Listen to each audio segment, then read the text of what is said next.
Hi, I'm Faith. If you've been following along, earlier this year I sold my house and most of my possessions and hit the road. I did 2 months through May through June till mid July and then took a break for the summer. But I covered most of the East Coast from Georgia up through Maine into Canada, back down through Michigan, back here to Atlanta, which is home. And I'm finally getting ready to hit the road again. The weather's cooled off, so don't mind sleeping in the van now that it's cooler. So thought I'd put together my top 10 road trip rules. Here we go. Number one, if you can avoid the interstate, take the back roads. You get a lot more scenery, I think, than just billboards and whatever happens to be alongside the interstate. You get to go through cute small towns and see things you know wouldn't normally see. And countryside's a lot more pleasing to look at than the sides of the interstate.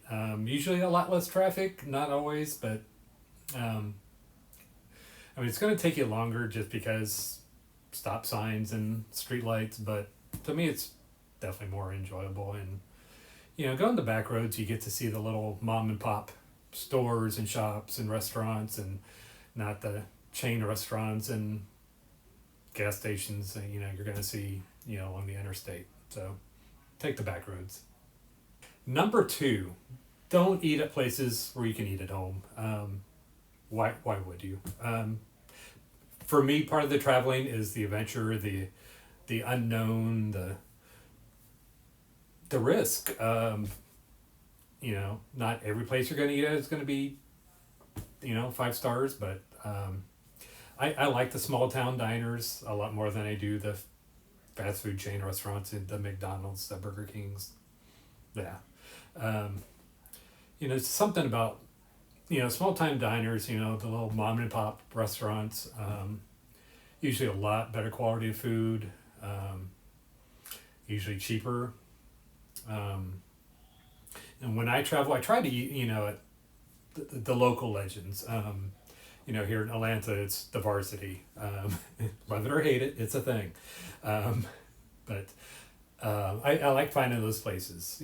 Traveling through New England, you want to try what they're known for. When you're traveling in Michigan, you got to get a coney. When you're going to Chicago, you got to do deep dish. Philadelphia, you got to get the cheesesteak. I like doing those. What's that area known for, and diving into those places and trying to find the places that have been there for 50, 80 years, whatever. So don't eat at chain restaurants. Number three, never drive more than 4 hours total in one day. I have a bad habit of, when you hurry up and get somewhere, I will wake up at 5 in the morning and hit the road. And to me, this adventure is about slowing down, trying to explore, trying to take it all in instead of rush, rush, rush. So I set for myself a limit, no more than 4 hours driving per day, and usually it's a lot less than that. It may only be 20, 30 minutes just to the next town, to the next you know um, other side of the city maybe. So slow down, it's about the journey, not the destination. Number four, if you see a sign for a strange attraction, distraction, restaurant, shop, stop. You don't know what you're going to see sometimes, but sometimes it's really interesting. And worst case scenario, it's something that you can laugh about later. Yeah, it's traveling through, I think it was Vermont. I went to the world's largest filing cabinet. Because I could. It was there. It just happened to be there. I like restaurants with strange names. UFO themed restaurants, things like that. The weird shops, antique stores, things like that. Yeah, the weirder the better. So yeah, just have fun with it. Just enjoy what you're doing. Don't take it seriously. Go somewhere where you've never been. Number five, go to the tourist traps. I know a lot of people like to avoid them. To me, they're fun. just seeing the weird stuff. I'm not going to drive past the Uranus Fudge Factory and not stop and take some pictures. It's kitschy, it's cool. Have some fun with it. You don't have to buy anything. You don't have to get the weird souvenirs. But a lot of times it is fun to stop and look around. Even if it's 10 minutes, even if it's 2 hours, stop and find out why it's a tourist trap at least. Have fun.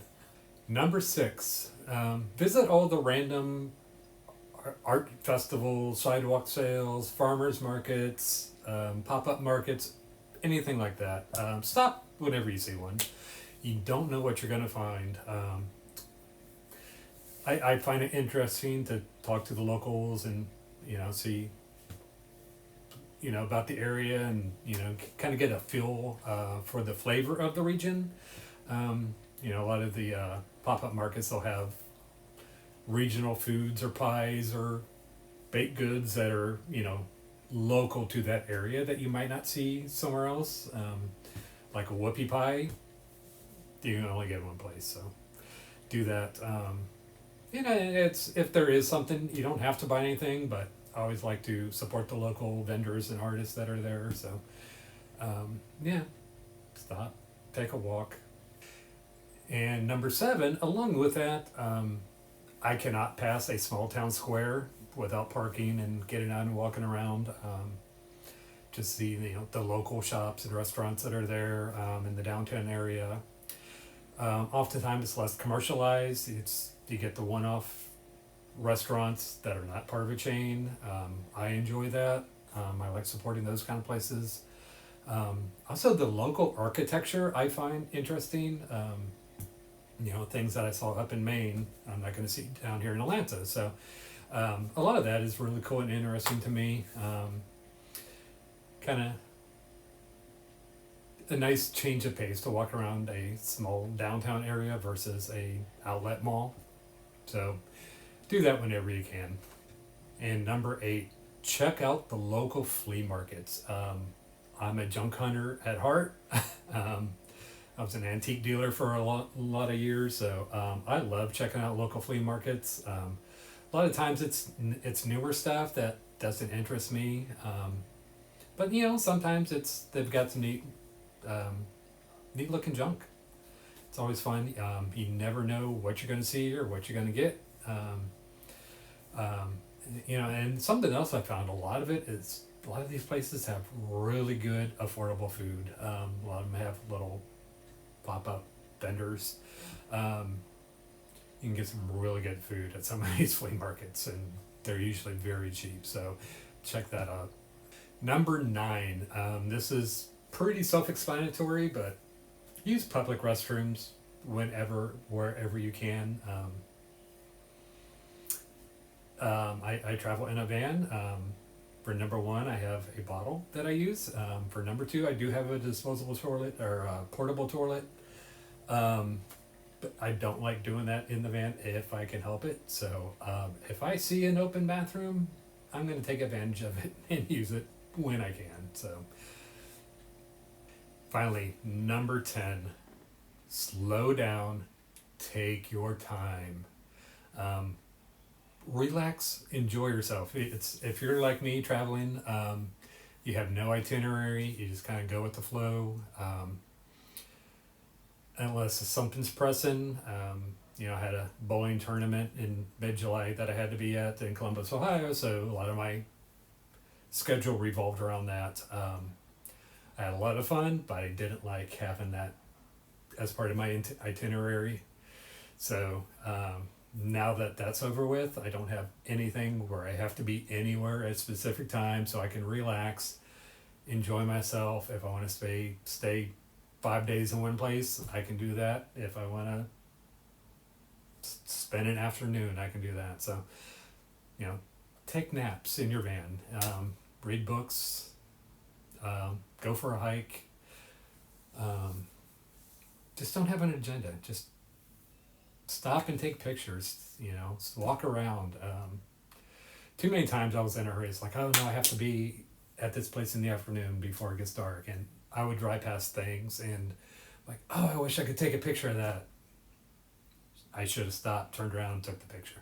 And I regret those. So when I start phase 2 here soon, no more of that.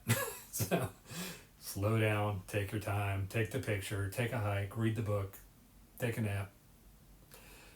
The important thing is have fun. Thanks, everybody. I really appreciate you following my channel and all your support. Thank you so much. Take care.